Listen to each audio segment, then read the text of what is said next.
Nico Doorn. Dr. Nicholas Hayes. Oh, that was too much. One of my oldest friends.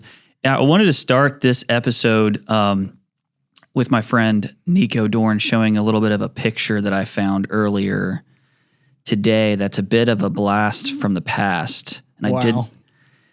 We're probably not going to be able to get this in the camera, but it's a picture of us at Tippecanoe. Throwback for sure. For everybody else that's here. What is Tippecanoe? Can you tell the people? Well, it's Nico Doorn and I at Tippecanoe, where I was a full-time employee for a season or two, and really tiny Aiden Doorn. Do you see how small he is? I do. He must have been 2, 3. Yeah, because this is before we moved to Texas. Yeah. So Tippecanoe is a little canoe kayak rental place outside of Nashville that I worked for when Nico and I got clean and sober together around the same time. Well, welcome, man. Welcome. We're really glad you agreed to be on our new podcast. I'm super excited to be here. Honored. Yeah.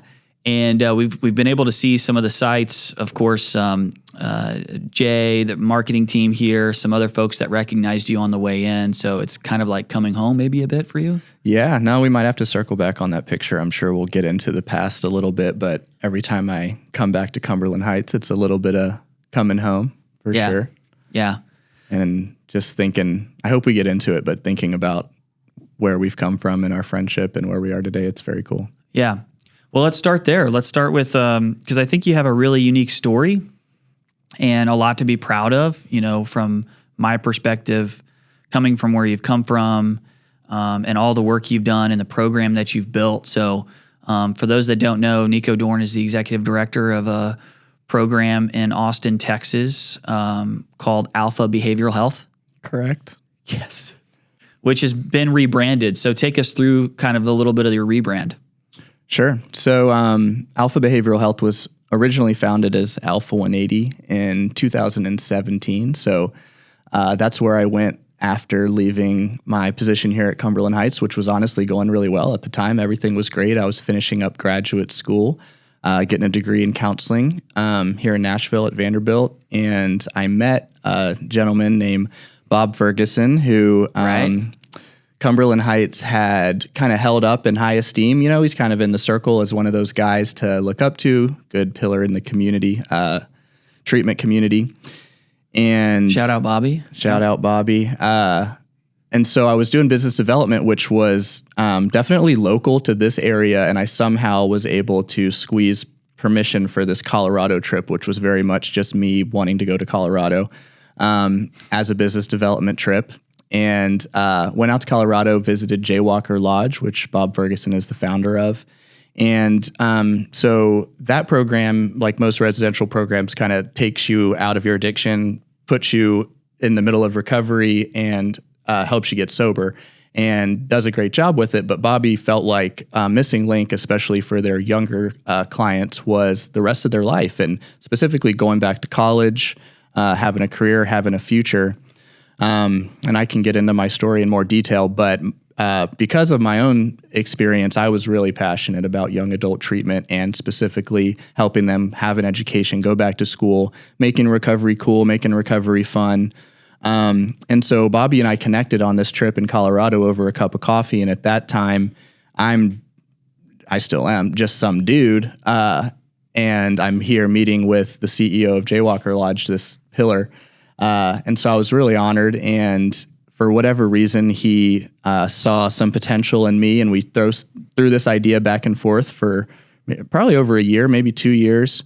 And so then by the time I was finishing up school, he was ready to launch this program and brought me on, and I moved out to Austin, Texas, where we're located, and we founded, like I said, in late 2017 as a young men's transitional living program. Not very clinically sophisticated at all. Very much, we're just gonna post up. We're gonna be in the shadow of the University of Texas.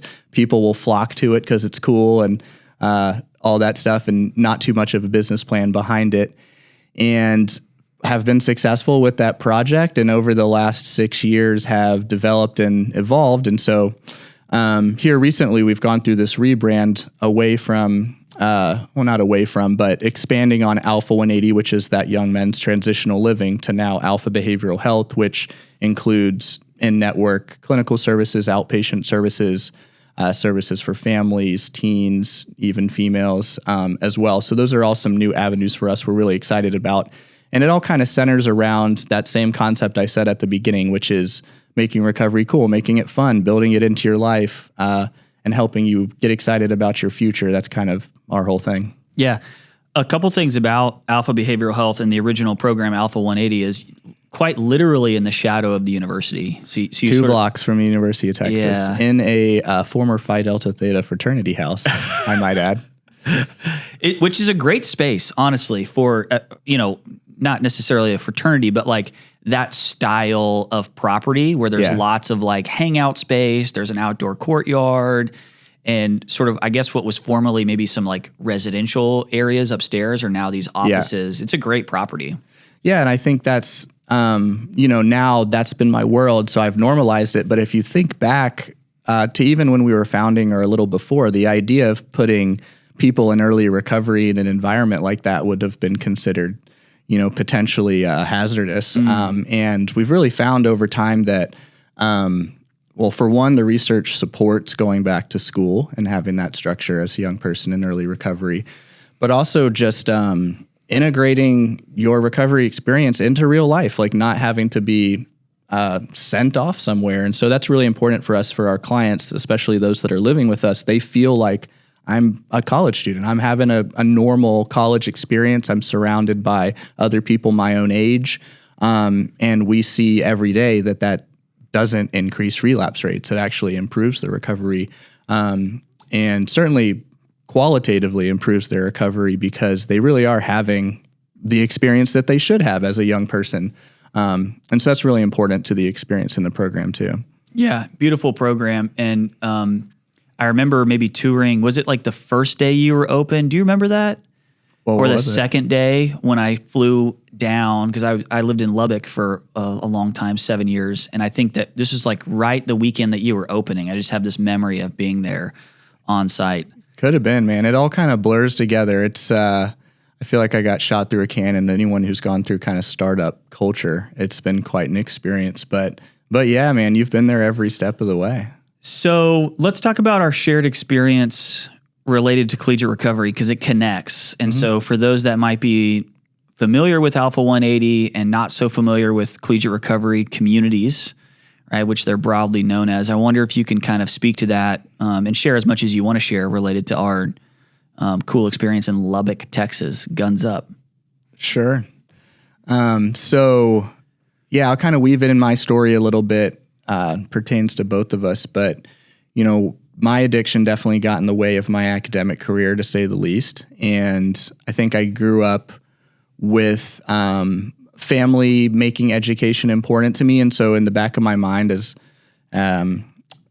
academics became less and less a part of my world and my addiction progressed, in the back of my head, I kind of always knew like college is supposed to be an option, or education is important, or you're capable of things like that. Like I had these messages, but my addiction eventually got to the point where I no longer believed that those types of things were possible for me. And by the time I got sober, I was a high school dropout, no GED, no nothing. And you and I were living together here in Nashville. You might have been working at Tippecanoe. I don't know, but we were very early on. Either that or the funeral home, which we don't have to talk about. We won't get into that. Yep.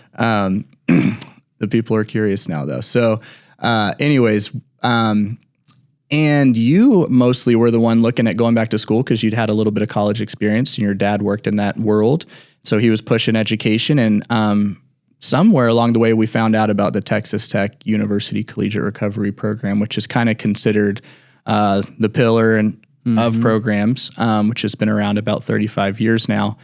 And so we went out to visit it. And so a collegiate recovery program in a nutshell is a cluster of services for a student population, in this case, students in recovery, kind of the same way that you'd have, support services for any other student organization. And it just makes it easier to exist on a college campus being one of those students. So at Texas Tech, that means they have an entire, 10,000 square foot plus building with advisors and meetings and events throughout the week. Some specialty education tracks. Like there's a whole very robust array of services for students in recovery. At other college campuses, it might just be a couple of weekly meetings or a full-time or part-time staff member that's just kind of dedicated to that student organization. So there's this movement of collegiate recovery programs has kind of spread across the nation, and depending on the school and various amounts of development within those programs. So you and I went out and visited this Texas Tech University program. Did you go once without me, and then I went with you? I don't remember that. I remember going together with Tom Bennett. I feel like you maybe were like, you heard about it first and you were like telling me to think about it. And somehow we ended up on this trip together to go visit with Tom Bennett. I think your dad might have been on that trip. John Maxwell, University of Alabama folks. And a few others that were in our group. Yeah, we went to that, of other young people. We went to that Thursday night celebration meeting.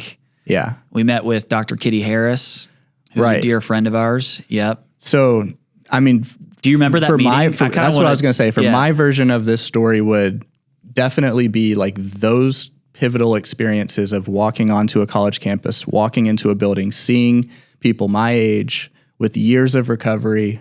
Makes me emotional. Like, I had never conceived of that. Like a whole bunch of us together, like doing life, doing stuff.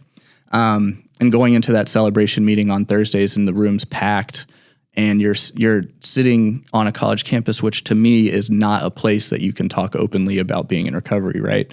And so we got to meet with Dr. Kitty Harris, the director, and I told her my story.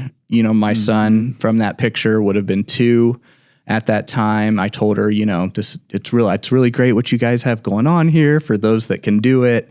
I can't. Here's why. Told her all the reasons why, and she was just like, if you want to go to college, you can. Like, we can make that happen. And it was a turning point in my recovery, and that experience of thinking I knew what was possible and then having that flipped in one day, just being like, wow, like if I can overcome this hurdle that feels insurmountable, that means all this other stuff could potentially happen. That was so life-changing for me in my recovery because it just expanded my view of what was possible. And so I got to stop talking. But that whole idea is what Alpha 180 was founded on, is we want to show guys, you think you might know what this is going to be about. We're going to surprise you with how much better it actually is. And we're going to surprise you with what you are actually capable of in your life. And that's why we're 2 blocks from the University of Texas. Yeah, beautiful story. I am proud of you, my friend. Thanks. I remember this meeting because I for some reason, I feel like it was you and me in Dr. Harris's office, maybe with Johnny. I don't feel like it was anybody else. I don't know why, but I remember both of us maybe being a bit anxious. Well, let me back up. I remember us flying into Lubbock and being like, where are we? Because if you've ever been to Lubbock, it's on a cap rock and it's very high desert. And so there quite literally are no hills, and just it's a bit jarring if you've never sort of spent any time in that area in West Texas, which is a beautiful, incredible area, but sort of showing up on the a lot of dirt, feels like you're flying into the desert or something. Yeah. And so we show up, and I can't remember if it was that day or the next day, but we go to this building, as Nico was describing, on Texas Tech's campus. And the first thing that kind of struck me was it's a beautiful building. Like, it looks new. On the outside of the building, it says, the Center for the Study of Addiction and Recovery in big letters, like any other building might be named, the business school or whatever. And I remember being like, oh, there's a big circle, kind of courtyard, fountain, circle area in the middle of Texas Tech's campus. And you can literally see the center from the middle of campus. So this wasn't a program that was sort of on a satellite campus or separate from the maybe heart of the university, I remember thinking like, wow, this is interesting that it's right there. Not only is it right there, but later learning the president's office, looks out onto the courtyard of the center, right? So there's quite an investment of the university.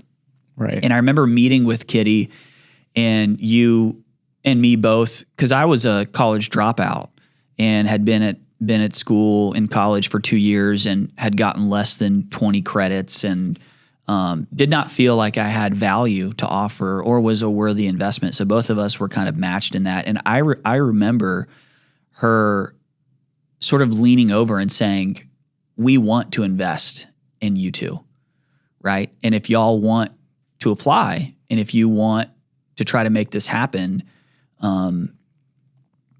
we'll support you in that. And you're right. It was like it was a shot of hope, in a way. And then we went to the celebration meeting and people were happy. And in multiple years of recovery, it was just a different environment that we had not been exposed to. Certainly that I wasn't used to, having attended a large Southeastern conference university that has just a different culture.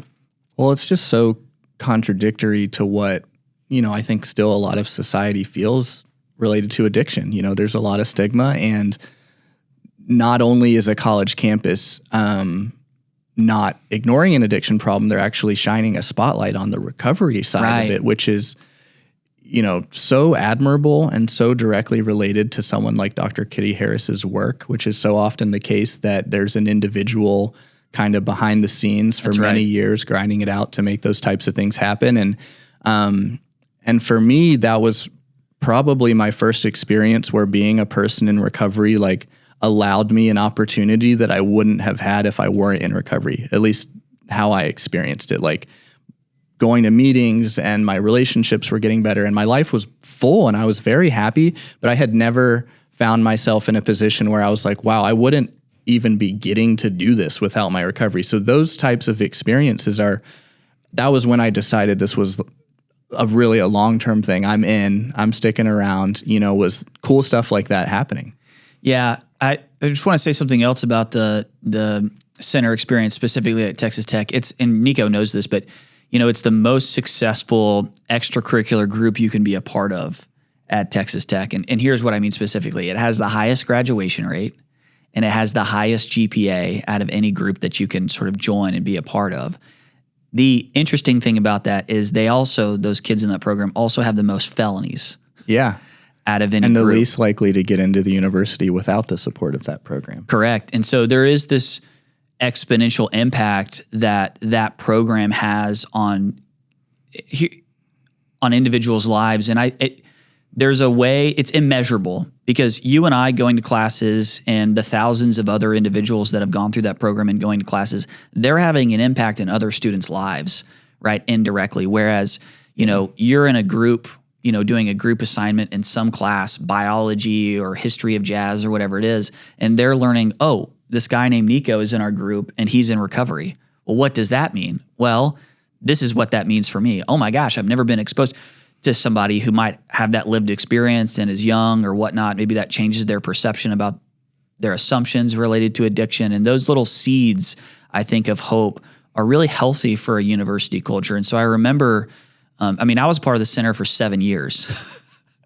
Still impresses me that you lived in Lubbock that long. Yeah, and I really loved it. And I by accident ended up getting 3 degrees back to back to back, really in support of the culture that the center creates and their investment. It's almost like it reminds me of some recovery language that you and I use, right? That lost dreams awaken and new possibilities arise. And I think for both of us, this was not even a dream that we had. Mm-hmm. It was not a lost dream. This was a totally new dream about what college could be like for us. And I was actually talking, I talked to Kitty earlier this week, and it's interesting. I didn't think about this, but I was telling her, just how grateful I was for that experience in that 7 years, because it really was, in some ways, a really robust extended care program. Mm-hmm.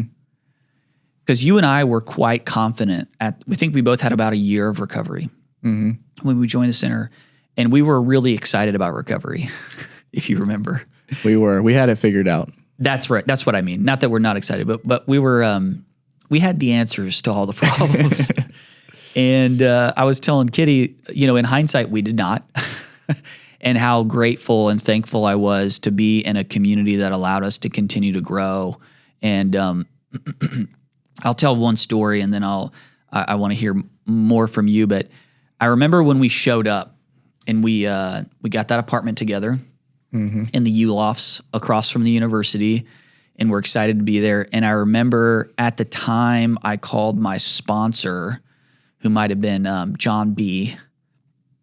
And I remember asking, we were like moving in, and we had orientation, like the university orientation, where there's like thousands of students, and we had just gotten back, and I was feeling really out of place, which is common for somebody that experiences addiction. I was feeling really apart from, not very confident. And I called my sponsor. I was like, I don't think I can, John, I don't know if I can do this. He's like, what are you talking about? He's like, do what you've done for a year and a half in Nashville. And I'm like, what do you mean? He's like, well, show up early, stay late, sit close to the front, take notes, and ask for help. And then the other thing you should do is on the first day of every class, they give you this thing. It's called a syllabus. And I'm like, oh, here we go. And John's like, here's a secret. If you take that document and you do everything that it says in the timelines that it says to do them, you'll get straight A's. And I'm like, nah, I don't know if that's the case. Turns out, Nico, that's the case. And that was both of our experiences. Put a little effort in, show up to class, take a couple notes, and you're pretty much got it done. Yeah. But it's important to note, like, just the mental barrier of thinking that you're not capable of something like that would have been enough for me to never try. Right. And what's cool about, especially Kitty Harris, but collegiate recovery programs in general, I think do a really good job of, like, they give you the space to be a mess. Like, we were young.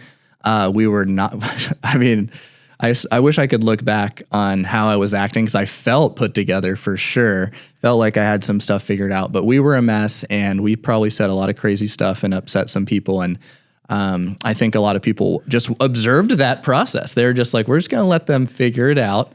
But along the way, like, saw something bigger in us that we couldn't see. And like you said, like, genuinely invested in us. Cause, I ended up leaving Texas Tech and getting my son back, which was my kind of main priority at the time. But you stuck around, and if I recall, like, you weren't interested in research. You weren't planning for postgraduate degrees, nothing like that. Nope.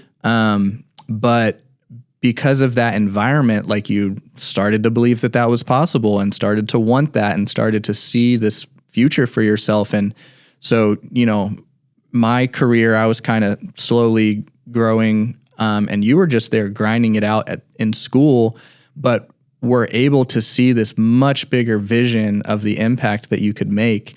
And so that's just one other byproduct of collegiate recovery programs, is like they help breed hope, but that hope turns into real change a lot of times in the treatment and recovery world. Like, what you have done, it would be untrue to take away from the fact that, like, you're going to have a huge impact in your career in a positive way because this place helped you believe that that was possible. And I just think it's really important to recognize how massive that impact is. Like, So, and I had my own version of the same thing where, like, it truly changed the trajectory of my life. Absolutely. I mean, that atmosphere of recovery that's created in those communities, that's why I'm so proud of what you've done with Alpha 180, because it is really founded in that spirit. And just to circle back on Bobby Ferguson, your boss and our great friend, we both first met Bobby. Well, I first met Bobby at a Association of Recovery and Higher Education conference in Lubbock. And we had no idea who Bobby was at that time. We were not working. Well, we might have been working for a small treatment center in that area, which is a whole other story. Our first job given to us by Mandy Baker. Shout out Mandy. Yeah. Who now works at BRC. But we met Bobby. And for those that know Bobby, I mean, Bobby showed up to this conference with, a polo and flip-flops. Board shorts and flip-flops. Board shorts, and was unapologetically himself, as he always is, which is accessible and personable and wants to understand what's going on in your life. and just got connected with him as somebody who was passionate about recovery and was like, he was like, yeah, I helped support a program in Colorado. And we're like, oh, cool, man. You know, like that was literally the extent of him identifying himself. And it wasn't until later that we're like, wait, Bobby is this huge pillar in the private addiction treatment world, and kind of making those connections is a beautiful thing that I just wanted to celebrate about him. So your story is so unique, Nico, in that you did come back for your son, taking care of him, moving back to Nashville. Can you talk about, because you continued your education experience, can you talk about a little bit of the differences and the challenges or the strengths of coming back and leaving the collegiate recovery environment and kind of introducing yourself in an educational arena that did not have those resources? What was that like?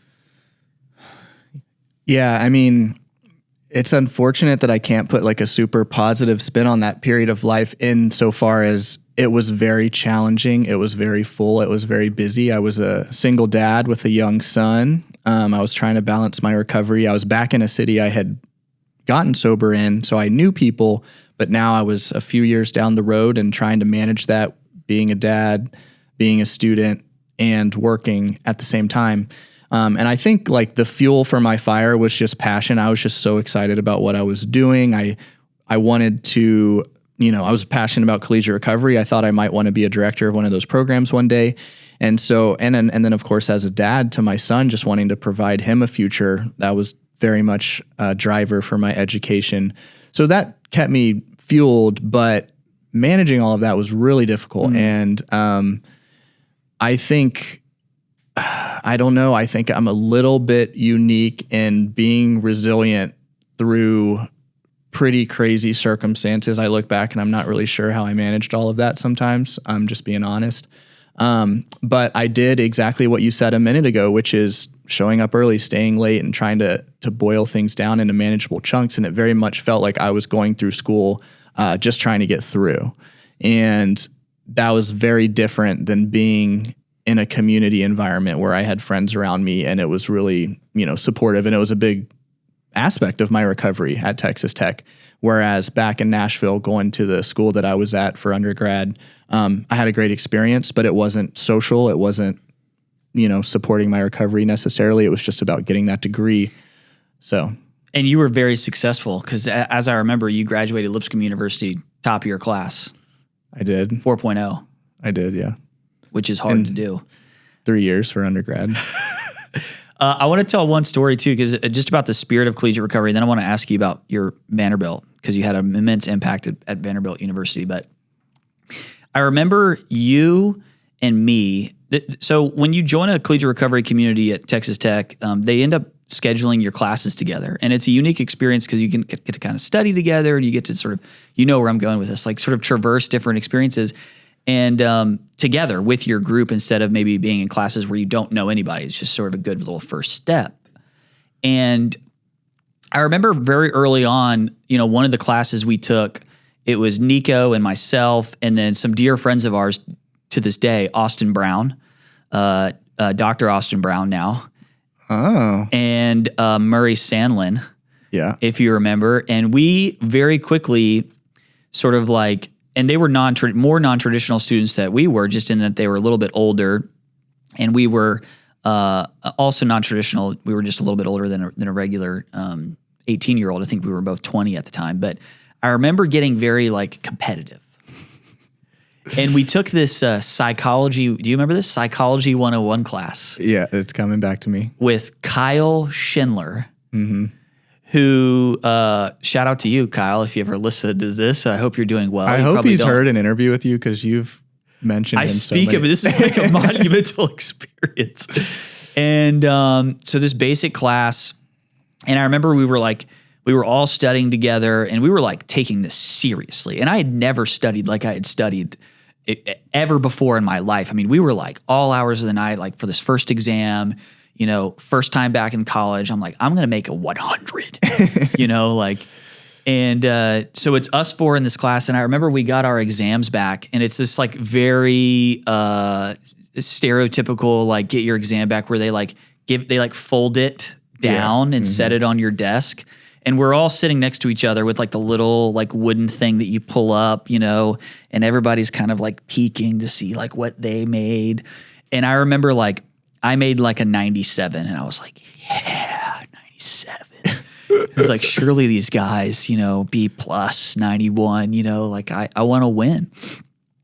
And I remember like you had a little smirk on your face, Murray did, and Austin did. But Austin had like a difference. Memory, if memory serves me correctly, you and Austin got like a 105. My memory is I got like a 101 or something. And then because there was an extra credit question, and then Austin got like a 104, and there was no 104 option. It was just your answer's so good. Yes. That we're going to give you extra points. I was so mad. much better than Nick's. Yeah. 3 points. I was so mad because Kyle had written like a narrative on his exam with like a smiley face at the end about like how well written his responses to the exam were. And I remember you and I being like, that can never happen again. So it's just an example of kind of that difference in academic flavor that's created around folks in recovery that sort of drives them to succeed. And more often than not, being a part of those programs really helped people break out of those old narratives or parts of themselves that told them that they can't do this or that they're less equipped than other students. And it's a really beautiful thing. I just want to just building off of that a little. I mean, you know, what I was talking about being a person that just didn't think I was capable of stuff like that. We can just we can extrapolate and assume that Murray felt that way. You felt that way. Austin felt that way. But you get us together and you get a little competition going, and it's like, now we're lifting ourselves up and lifting each other up. And then literally something as simple as that test grade, like our first test in school where you know you're going to fail, you know you're bad at school, you know that you can't, you know, remember things as well because your brain's messed up from drug. Like those are the types of thoughts that you have in your head. And then you get a good grade. Like it's powerful. And so, you know, that process built on itself, but it was really the starting point of so much more that happened. Because even the healthy competition thing we've carried, you know, almost 15 years later, comparing our grades and seeing how the other guys doing in a really healthy way. And those guys do too. Like I still talk to Murray from time to time. Like those people, I think the power of those little experiences and having them together and inspiring one another.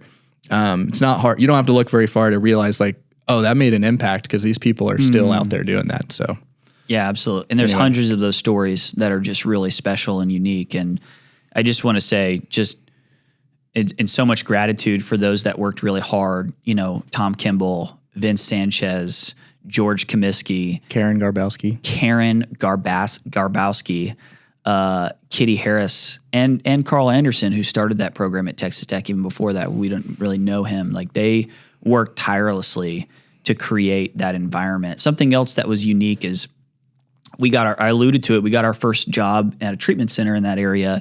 And that treatment center was really connected to the CRC, and it created this unique environment to sort of be a part of the center, but also maybe like begin to get exposed in what it's like to work in a treatment center. And that really was the beginning of both of us working in this field over the last 15 years. And it's a beautiful thing how that changes because oftentimes we were like RAs on the weekend, and then oftentimes somebody would become a counselor or a therapist or work in business development, and then just from there kind of continue to grow. And I saw that with you moving back to Nashville, finishing up your degree at Lipscomb University, top of your class, and then deciding, I wonder if I can, and I'm so proud of you, Nico, because without the support of Collegiate Recovery, you were still blazing a trail that wasn't accessible to what I had, the privilege I had to the community at Texas Tech, where those roads had been blazed,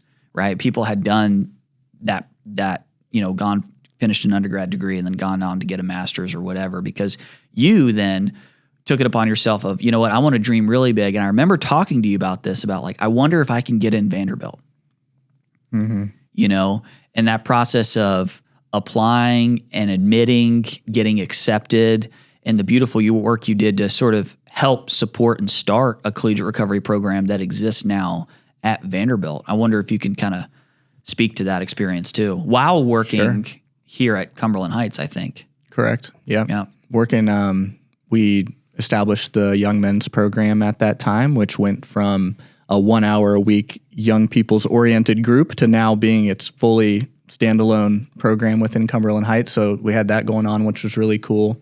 I have to back up a little because the first time I applied to Vanderbilt was coming out of Texas Tech, and I did not get in, and then moved here. And Vanderbilt did have a collegiate recovery program, largely, on paper, I guess at that point. Like, it had some stuff going, but had been struggling a little bit. So I was really excited about the possibility of helping build that up, but also looked at Vanderbilt as this completely insurmountable mountain to try to get into. To what I was saying earlier, that us and them view that people in recovery can sometimes have of just, that other people can go to schools like that. Like, other people can have experiences like that. Like, even though I was building up some self-efficacy, I still really was nervous and scared about thinking that I just couldn't do certain things. And so anyways,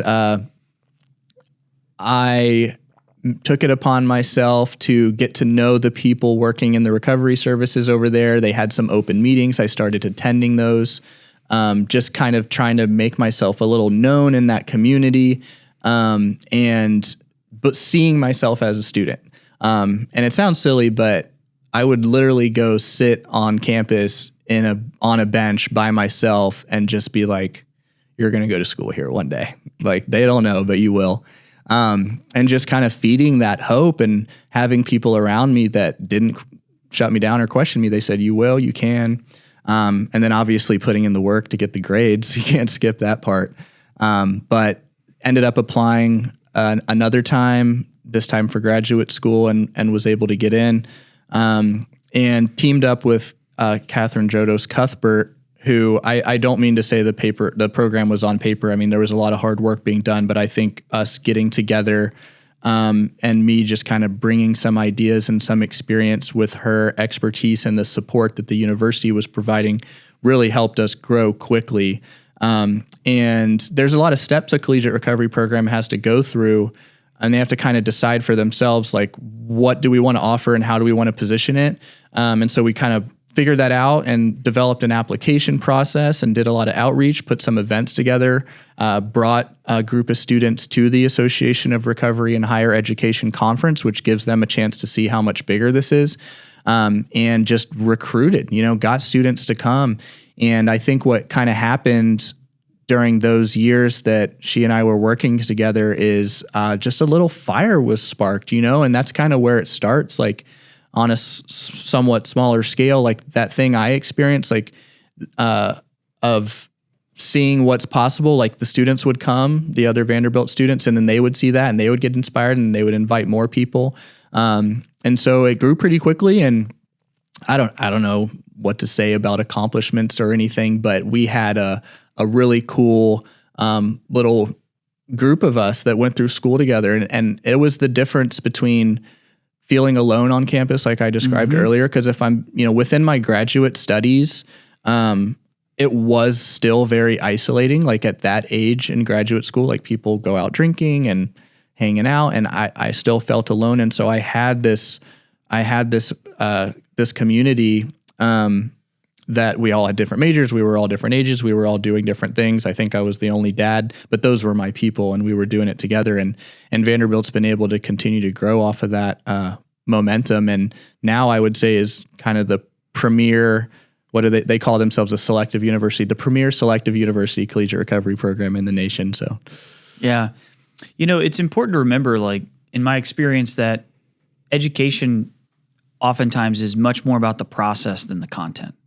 For sure. And when I hear you talk about your story and your experiences, I see that so much. The classes are one thing, the textbooks are one thing, taking these exams, learning about educational psychology or systems theory or what have you, or just, from an undergrad perspective, biology 101, whatever it is, it's so much more, it has the opportunity to teach you so much more about how to live a successful life. That's really what that's about.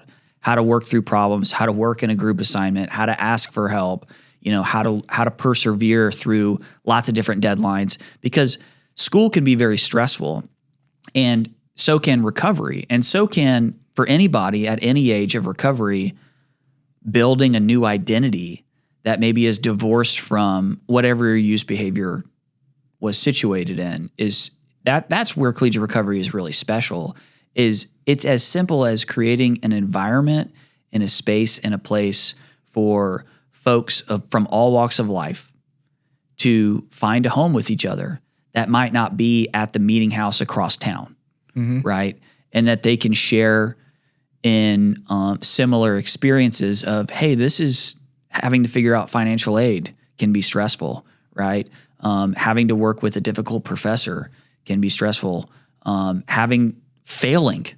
We haven't talked about that, how important it is to learn how to fail, and make a mistake and say, I might need to retake this class, or I really missed on my preparation with this exam, is so important. And I think that's what prepares a lot of these individuals that experience that environment to be successful beyond what they otherwise might have planned, which is a part of what I think makes Alpha a really special space and place for those kids who might not otherwise participate in a community like that. And honestly, the odds will be stacked against them, because I think about if we would have gone back to college without collegiate recovery, certainly we would have been motivated and excited, but we would have had both hands tied behind our back trying to navigate in isolation, at least without the vision of collegiate recovery and how it's done, right? It would have been a dangerous place, because you're right. It's a lot of, my experience at the school I was at before, University of Alabama, is it's a lot of drinking every day that ends in Y.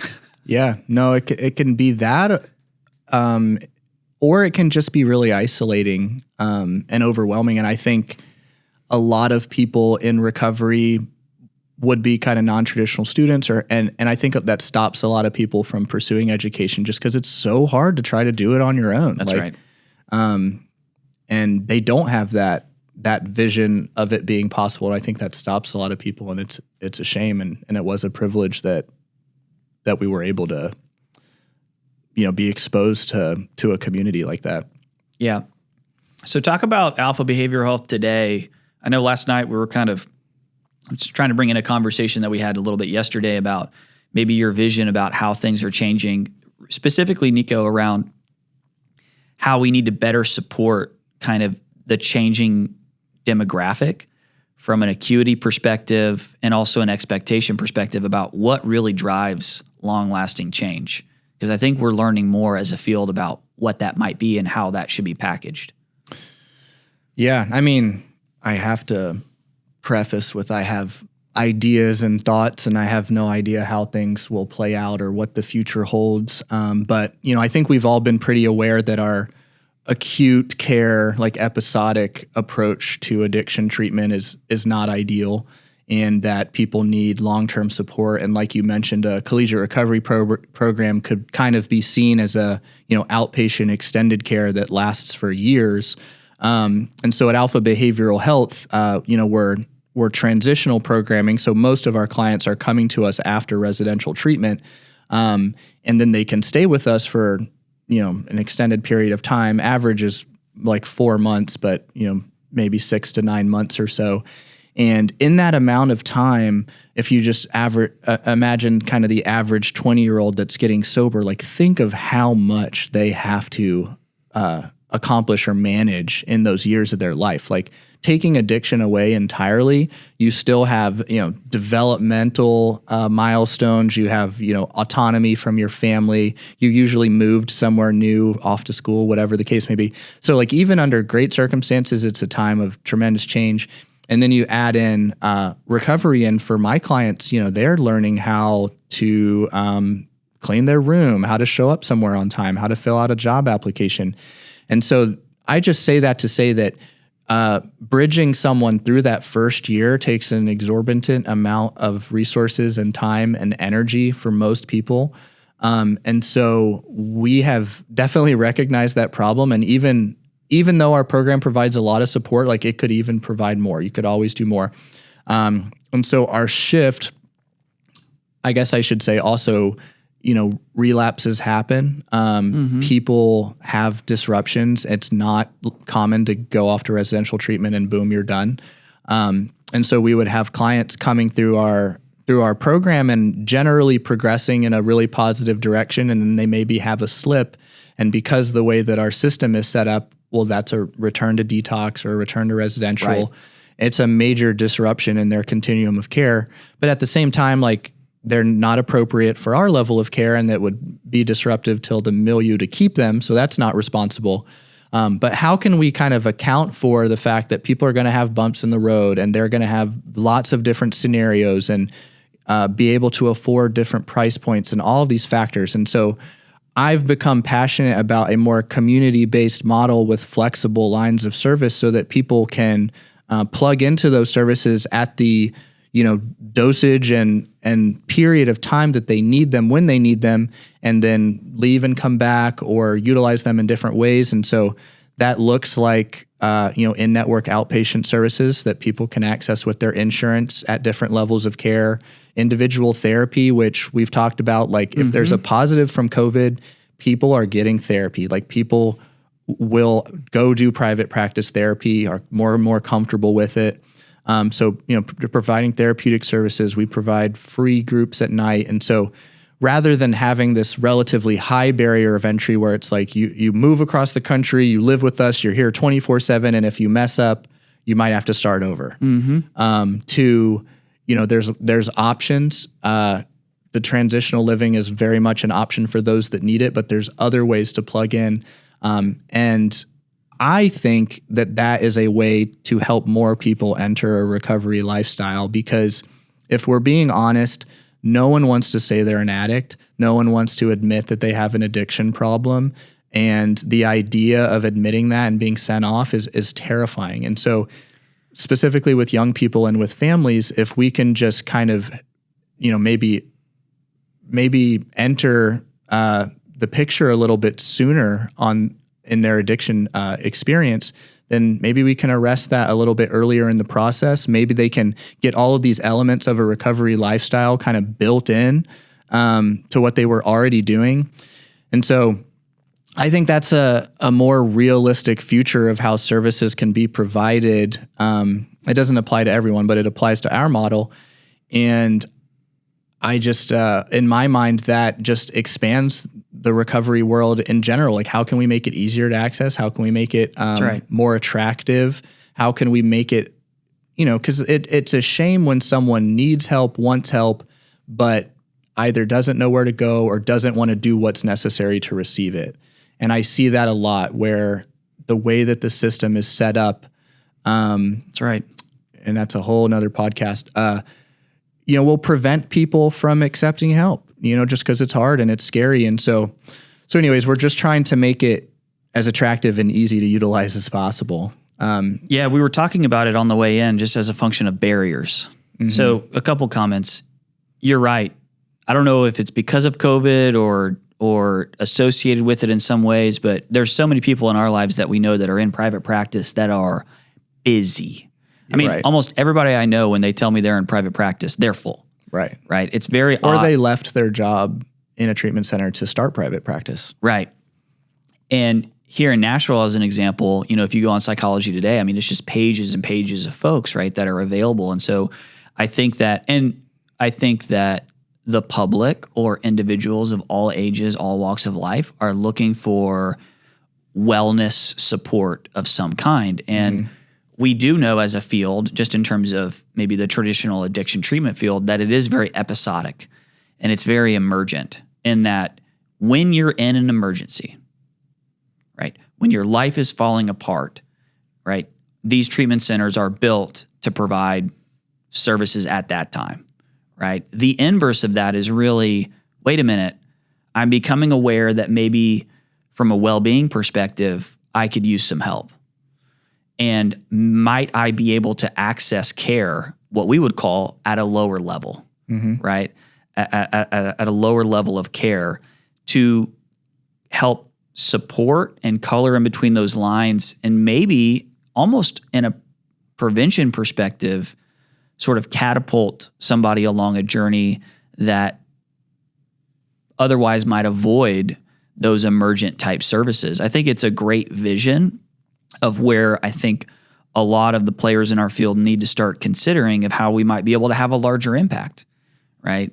Because if the mission of our organizations are centered in supporting individuals who experience substance use disorders, we should try to build out those areas of our practices where we can be accessible for a collegiate recovery experience, for an IOP checkup episode, or for just what we would consider is OP or private practice that might be able to help me from a career building perspective.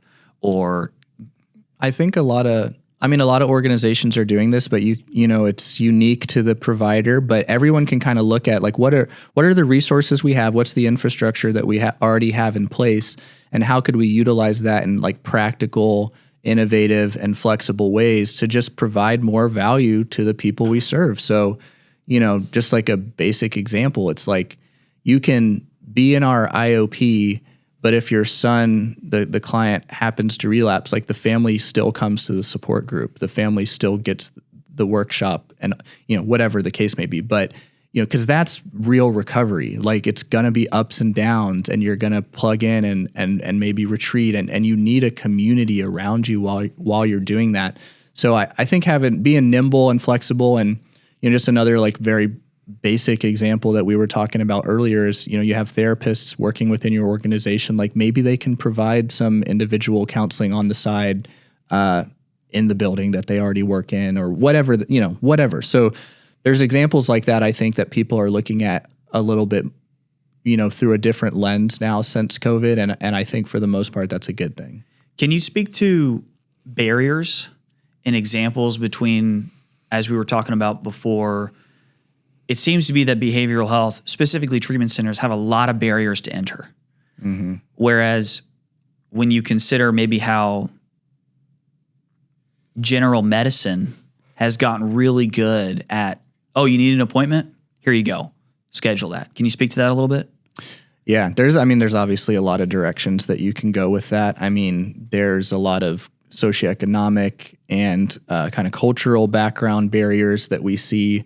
But just kind of, if you just think about ease of access, logistic ease of access, and you're going to see a doctor, like you said, and, you know, you call them, they have a patient portal, they have you upload your insurance card, and they send you a text with your appointment, and then you show up. You know, a lot of times with addiction treatment, and some of this is necessary, but very long screening process, relatively invasive screening process, a lot of anxiety in the family system throughout that whole thing. Finances, we can talk about that a little bit more. And it can be drawn out, and it's confusing. You know, most people are not familiar with the different levels of care and what's out there. So educating them about that while they're in crisis, I think, is really challenging. And then I've become really passionate about kind of financial accessibility. And our transitional living program became, you know, a higher ticket item because the clients that we were serving needed a lot of services. And so the program got more expensive and more complex, and that's what these guys need. But then it makes it, you know, inaccessible to a lot of people because of the price tag. And so for us, that has looked like, how can we utilize the insurance system as it exists to get some coverage, you know, providing more in-network options. And just like I said before, kind of being flexible. And I think people are familiar with an insurance and cash kind of payment model. Like, we want, you know, just the general public, like, we want to utilize our insurance.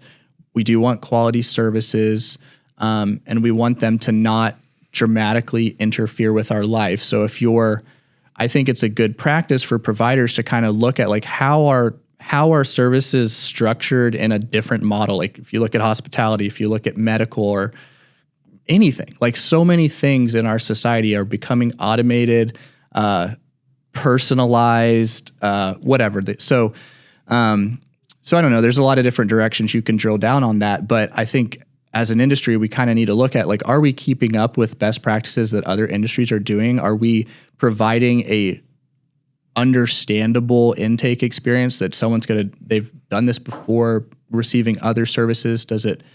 Is it prompt, and affordable? So yeah, the opposite of that is maybe an organization that has no barriers, right? You call and you get online with the admissions team and they schedule you right away, right, at some residential site. But I think you're talking about a balance between the two, where it's maximum access and upon engagement and treatment services at some level of care, better determining what might be a fit at the appropriate time, right?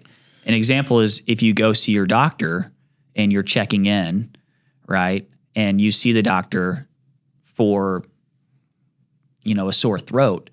Well, you might also have some other issue that's discovered within that office visit that then you get sort of referred to another specialist or a follow-up the next day, what have you.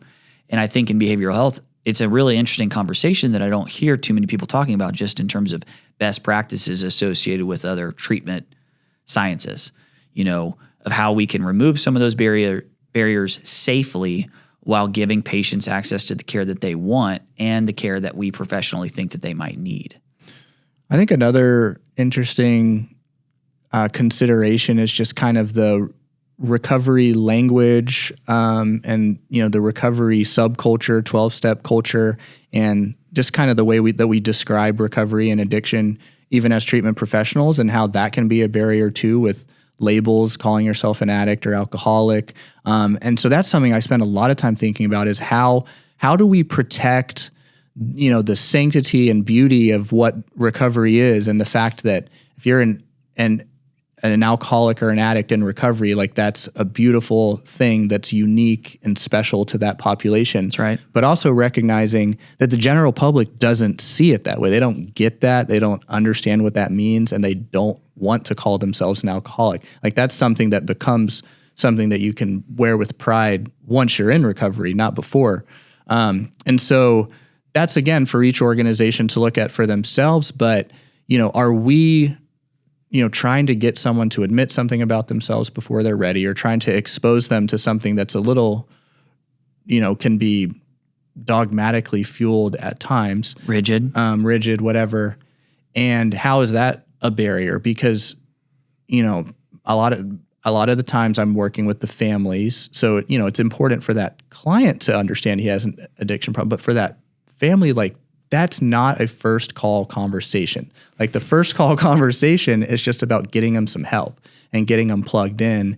And so how you position your services, how you describe them, the programming maybe to an extent, are those inclusive in a way that still feels, like it's protecting what the recovery experience is, but are we a little bit too rigid? This is an area that I'm very passionate about. It's like, is your organization therapeutically inclusive as a function of theory? So a good therapist, as you know, is a good thinker. And therapy is not about getting good at one model and then just delivering that model dogmatically. Say you're a CBT therapist and all you do is CBT, right?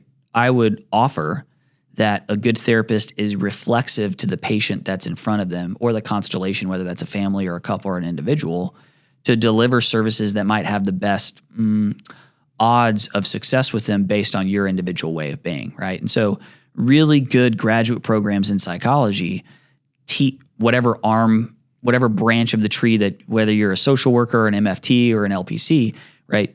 Hopefully they're introducing you to a myriad of different theories and modalities that you can sort of reflexively equip yourself with based on the person that's within you. And I think organizations struggle with that. Legacy organizations in this field struggle with that. And here's an example. So Cumberland Heights Foundation was founded in 1966. Well, that was a little bit ago. And it's a beautiful thing that we, as an organization, a mission-driven, not-for-profit, who's been in the Tennessee area for that long, 57 years, that we've been able to help people that experience addiction in this area and the broader region. And we're very proud of that. But we've had to go through, organizationally, several little renaissance moments, right? Certainly computers was probably one of them that we weren't here for. But the professionalization of psychology was another, right? Whether that was bachelor's level clinicians, LADAC here in Tennessee, or master's level clinician training. And I think that it's important because we celebrate recovery here in this organization, and we want to protect the sanctity of what that is. But we also want to provide the evidence-based treatments or empirically supported treatments, the evidence-based practices that we know best support people along any continuum of change. And it starts with our internal culture of saying, hey, the first time you talk to a patient, it is not our job to try to convince them that they need to be in recovery for the rest of their life on the first day. It's probably not the most appropriate first step, right? It can be a part of helping them learn about what tools or coping mechanisms or practices that might best equip them in their life. But organizationally, I think you're right, we need to get much better at meeting people where they are and introducing them to a series of different practices that might or might not help them along their journey of recovery. Sure. And I think, it starts with just really knowing your mission and being clear about what it is you're trying to provide your community, and then asking yourself, like, what is the best way to accomplish this mission? Right. And are we at times, limiting ourselves because of our fixed beliefs, or are we open-minded? And, are we following just psychological best practices at a basic level? And it's not mutually exclusive. No, of course that's not. the moral of the story. Yeah. And I think I don't know.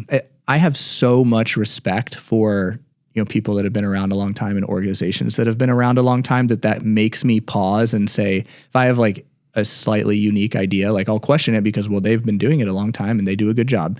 But at the same time, we do need to evolve and innovate. And I've been working with young adult men in the first 90 days of their recovery every day for almost 15 years. And they have changed, like to describe walking into an AA meeting and how hard that was to get a young person excited about 10 years ago. Imagine today, it's hard. And so they will find their way to that if we make it inviting and, attractive. And so that's not really our job. We just provide it and present it. And like you said, we can provide and present all types of other experiences or interventions, and none of that is mutually exclusive. And I think it's going to give us better outcomes, but it's over a bigger picture. It's going to give us more opportunity to help people enter recovery because it's not going to feel like such a gigantic social barrier to change this whole part of my identity immediately. Like we put a lot of pressure on that. That's right. And I guess while we're on this soapbox, like so many people say they do provide, pathways and individualized care, and they just don't, like they're kind of rigid. And I think in addiction treatment, like when you go to grad school, you find out like, like it's mostly just about the therapeutic relationship. It's not really about the intervention. Confrontation's really not all that effective. Some of these kind of basic concepts. So, I think we need to be a little bit more willing to just kind of lean on providing services, focusing on the relationship, not having an agenda, and meeting people where they are, and not being afraid of that as an approach. Harm reduction, even what I just said, like I get a little anxious talking about it because it feels like, well, what if it waters down recovery? What if it takes away from this experience? And then when I think about Alpha 180, like it's so recovery centric. Right. It's such a recovery experience. It is very 12-step involved, but it has so many elements. And those are just the elements of a healthy life. That's what I was about to ask you. Why? Right? Why is it so recovery centric?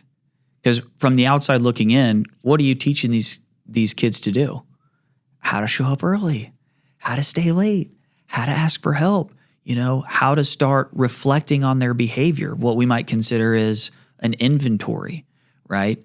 It just makes me, I just want to say and I'm not really super opinionated on this. I obviously have some opinions, but I just think that it's important that we ask ourselves some of these difficult questions. And if you think about our society in general, a lack of willingness to look at ourselves, a lack of willingness to ask people questions, to understand what their experience is like, to get to know each other, and the kind of tribalism and extremism in our society is causing a tremendous amount of damage.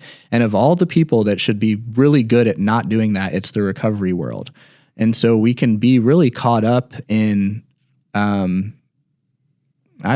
of menial differences that to the general public don't really matter that much. We should be more concerned about making this lifestyle as attractive and inclusive and inviting as possible. And an important place to start is to ask your patients, why don't you want to do that? Or what's bothering you about that? Or what's uncomfortable about that? Or what would you be willing to try? And not being afraid of what unfolds. Right. Nico,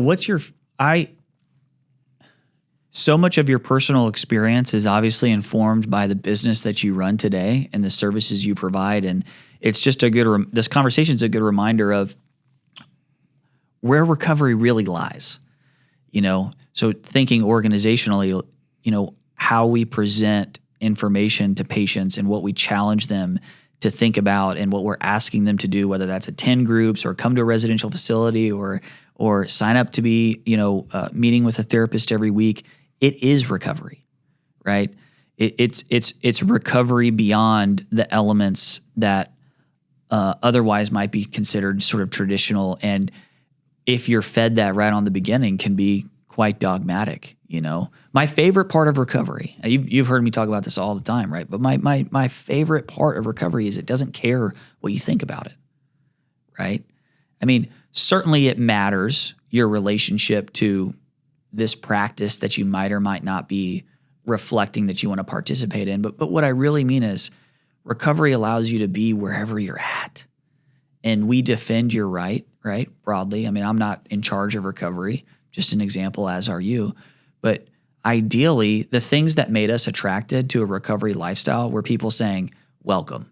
And we'll defend your right to believe in whatever it is that you believe in, and you're welcome too, And that reflexivity, I think, is a beautiful thing that our cultures really need to sit in and focus on outside of making sure the treatment plan gets done or making sure that we're hitting a certain number of meetings or whatever might fit in there in kind of that box. Another way of looking at it, because I think, you immediately, if you've worked with people in addiction, early addiction treatment, you're like, yeah, but they need some rigidity. They need some structure. And so finding that balance is really difficult. But, I think just being humble about, again, this goes back to kind of psychological, therapy training 101 of I'm not in charge of this person's outcome. I'm just here at this moment, helping them as best I can in this moment. And I think specific to the population I work with, a lot of times it is going to be just kind of an introduction to abstinence-based lifelong recovery. And what we are going for is just, reduction in symptoms, improvement in quality of life, and those developmental milestones I was talking about earlier, just helping them become a slightly healthier young man. And allowing their identity as it relates to the labels and language of recovery to unfold as it may, because I'm really not going to influence that positively much. They're going to come to that by me making it look attractive, being a good model of recovery, showing them cool recovery experiences. It's not going to come from me telling them, making them, whatever. We can all agree on that. But I think a lot of times our program development still tries to do that.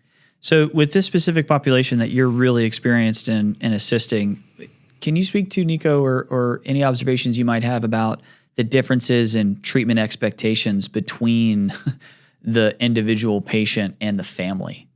It's always an interesting dynamic. And I think one that is specifically highlighted in the emerging adult population. Yeah, that's an interesting question. There's an array of expectations from the families. I mean, we have some that have a lot of expectations, put a lot of pressure on us, put a lot of pressure on their kids, and some that don't. I would say, in line with the conversation we're having, it's not so much about saying I'm an addict and I have an addiction problem. A lot of times families are looking at it more through a mental health lens and are more comfortable saying that their kid has depression or anxiety or whatever the case may be. So a parent just wants their kid to be happy, like they want to have a good relationship with them where they can talk without getting in a fight, and they want to be able to stand back and know that kid is going to be safe. Like, we say it's kind of an internal thing at Alpha, but our deliverable to families is a good night's sleep. Like we're taking care of everything. Your kid's going to be fine. And so I guess the challenge for us is kind of managing their expectations of what's realistic. I think a lot of times they want us to kind of fix everything all at once. And those are kind of the more external measures, like whether go back to school, get a job, save money, et cetera. Those are all really important things. But the hard part is like the actual work we're doing is mostly identity-based work. Like we're helping this person see themselves differently and fit in the world differently and believe in themselves differently. And it's, it's kind of big developmental milestone that everyone's trying to accomplish. So I don't know if I'm answering your question, but I think the challenge as a provider can be like, we're over here trying to do this work that it's almost kind of spiritual, it's internal, it's, on this much longer arc. Whereas families want, tangible kind of quick measures that tell them my kid is on track. My kid is, checking the boxes that they're supposed to at this age and all that type of stuff. So, managing expectations between those can be challenging. So this is something that's unique. I want to pivot a little bit, but because we're inundated in this field, I think we don't stop oftentimes and ask this question is, how have you changed? How has this challenged your recovery and your identity these last 15 years of being a behavioral health professional? That's a huge question.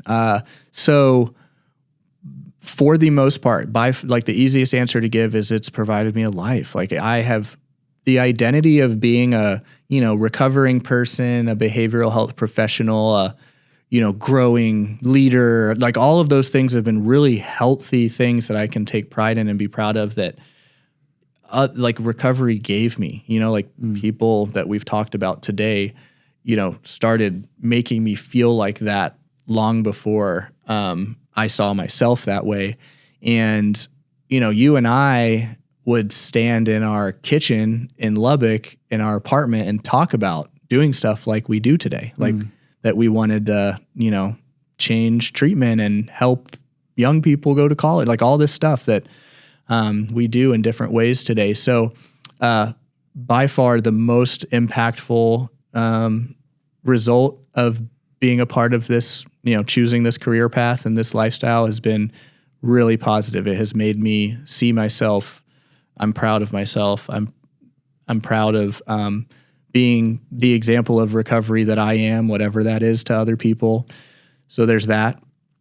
On the flip side, it's very challenging to remain grounded and to not, to go the identity development process I've been talking about. I went through it like you did. I'm still going through it. Right.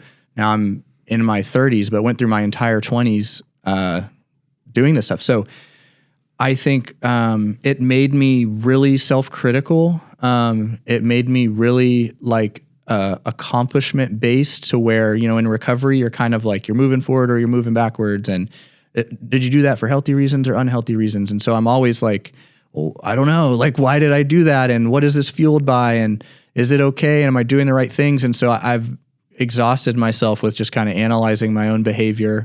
And then I've also found it pretty difficult to just kind of relax. Like I feel like I need to be kind of working towards something at all times.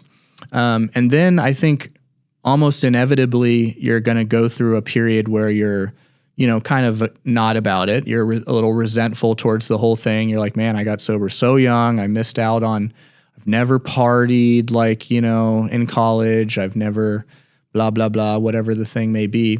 And grieving that is so reasonable and legitimate. Like I did have some things taken because of being in recovery. Obviously I, needed to be, but I needed to grieve that. And I needed, I felt like I started talking to my friends, they had 5, 7, 10 years sober, and like everyone felt the same way, but like didn't want to talk about it because they like felt shame about it. And, my experience with that was, I never really left any, like some people have to leave and come back. Like I never had to leave, but I did have to, I feel like take a step back and start relating to my recovery in a different way.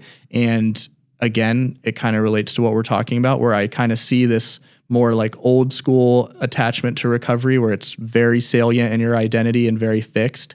And mine has been, more fluid, and it's been more salient at times and less so at times, because I've added these aspects of my identity over these years, like being a dad, being a young professional, which is different from being a recovering young professional, being, a husband.